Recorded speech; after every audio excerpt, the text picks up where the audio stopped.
When King Henry VIII came to the throne in 1509, he was seen as a golden young monarch with a bright future ahead of him. He was handsome, athletic, and intelligent. But how did he die? Valiantly in battle or peacefully in his sleep? Well, neither. Henry's final days were a terrifying ordeal that would make even the most stoic of us squeamish. So grab a cup of tea and let's dive into the nauseating details of Henry's final days. In this video, we will explore the shocking truth behind the king's demise and the events that led to his grotesque physical and mental deterioration before his untimely demise. Henry had always been known as a powerful figure whose physical strength seemed to mirror his political will. However, everything changed during a jousting match in 1536, when he fell off his horse and sustained a grievous wound on his leg. This life-changing accident left him with a limp and a wound that would never fully heal. The wound festered and became a source of chronic pain and infection. An open, foul-smelling ulcer formed on his leg, which made it unbearable for many to be in his presence. The doctors were unable to properly treat the wound due to the lack of modern medical equipment, and the king's refusal to follow their advice.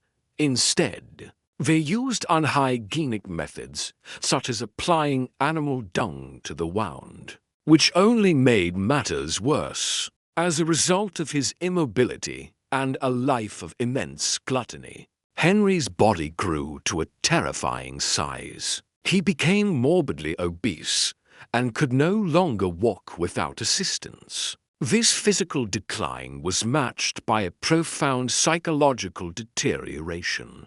Henry became a paranoid tyrant, trusting no one and ordering the execution of those who had once been his closest friends and advisors. He famously had 2 of his wives executed, along with many members of the nobility. His days were filled with a routine of self-pity, pain, and gluttony. He ate his way through massive quantities of food, often eating 2 or 3 times the amount of any normal person. He developed a taste for exotic foods like pineapple and mushrooms and enjoyed feasting on roast swan and peacock. These extravagant meals were served to him on a 24-karat gold charger, a lavish display of wealth that only added to his excess. He delighted in throwing gold coins from his bedroom window,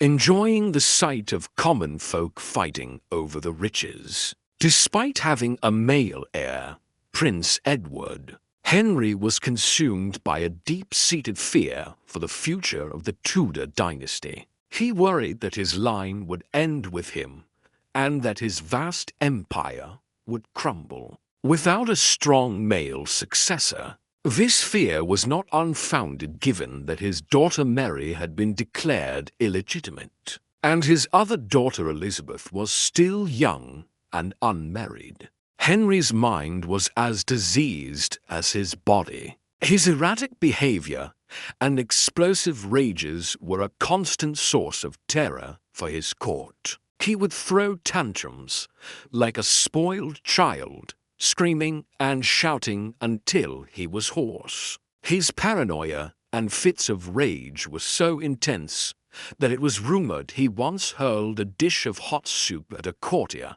scolding him for life. Historians believe that the chronic pain coupled with a head injury from his jousting accident and lead poisoning from his medical treatments all contributed to his mental instability. His obsession with securing a male heir led him to marry 8 times, a record he still holds to this day.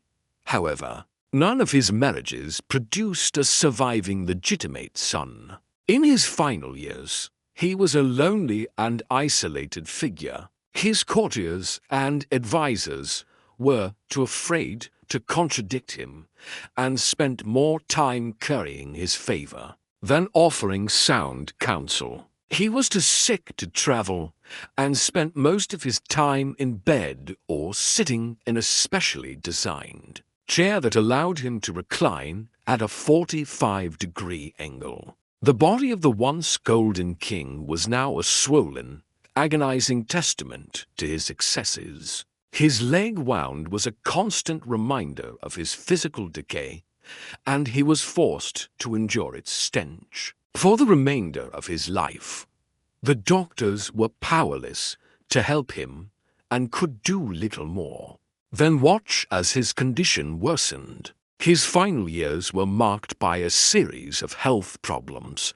including severe shortness of breath, excruciating leg ulcers, painful blisters, and an assortment of gastrointestinal issues. These ailments were the result of his unhealthy diet and lack of exercise. He had gained so much weight that he was no longer able to ride a horse and could only move around in a chair on wheels. Despite his suffering, Henry continued to eat voraciously. He was particularly fond of bread and butter and would often consume up to 12 loaves of bread a day. This excessive eating only made his ulcer worse, and the smell from the wound became unbearable. It was said that the odor was so bad that people could smell it from a mile away, and that birds would fly down from the sky to peck at the king's sores.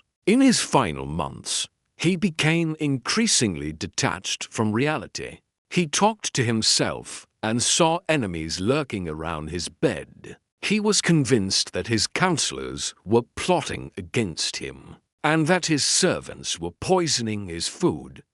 These delusions only added to his misery and made his final days even more difficult. It was clear that the end was near, but no one was prepared for what happened next.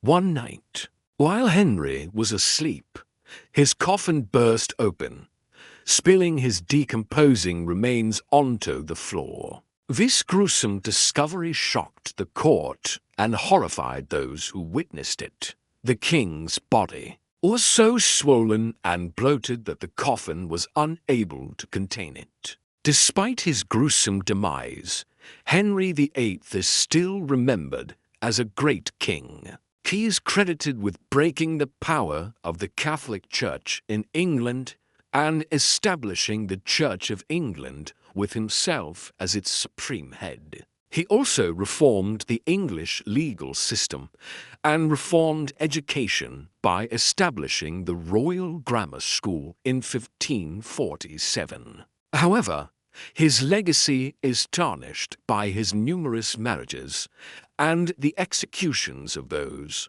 who opposed him. After his death, his son Edward VI took the throne, and his daughters Mary and Elizabeth later became queen. After him, in 1558, his will stipulated that his vast estate should be divided equally among his children. This helped to ensure that the Tudor dynasty would continue and that England would not descend into civil war. Although Henry's personal life was marked by suffering and tragedy, his death was not entirely without significance. It brought an end to the reign of a troubled monarch and paved the way for a new era in English history. His death also marked the end of the Tudor dynasty, which had ruled England for over a century. The final days of Henry VIII were a profound tragedy. A powerful ruler who was, in the end, defeated not by an enemy, but by his own body. The image of a powerful monarch, a symbol of strength and defiance, reduced to a helpless, rotting figure, is a haunting and poignant one. His life is a grim reminder that immense power cannot protect a person from the consequences of their own destructive appetites. Henry's story is a cautionary tale of the corrupting influence of absolute power and the brutal realities of a king's life. His death is a reminder that even the mightiest of rulers are not immune to the frailty of the human body and the cruel hand of fate. Thank you for watching. If you enjoyed the video, please give it a thumbs up and subscribe for more historical tales. And if you want to know more about the Tudors, we recommend checking out our video on the lost children of Henry VIII.